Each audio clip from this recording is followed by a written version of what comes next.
you know, hindi naman sabihin na, hindi lang ninyo kasi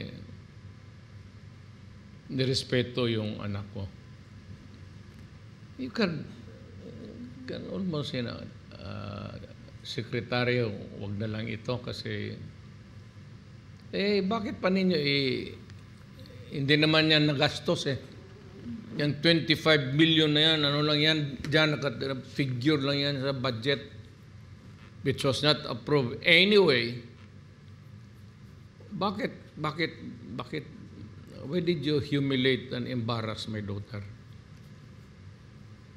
Hindi naman nang hingi ang anak ko ng posisyon. Ibinigay sa kanya kay Marcos. I don't know pinilit o hindi. Pero wala naman kaming parang pinalabas ninyo yung intelligence fund, ibigay para kurakutin. Parang ganon ang labas Hindi nga sinadya, but that was a consequence of ganon talaga yan. Discretionary or parang walang accounting, walang auditing, basta gastos mo lang, no questions asked. What is submitted is ito na gastos ko per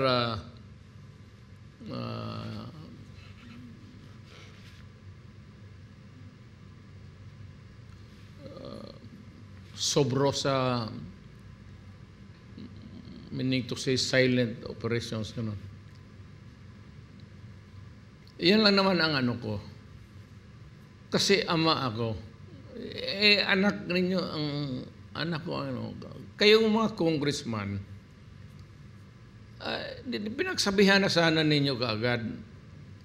Napagbasa ninyo, hindi naman tayo sinabi na sana ninyo doon sa kapwa ninyong congressman, kay liberal mo na itong si Franz, nasabihin mo kay Secretary Duterte, huwag yan kasi babarayin namin.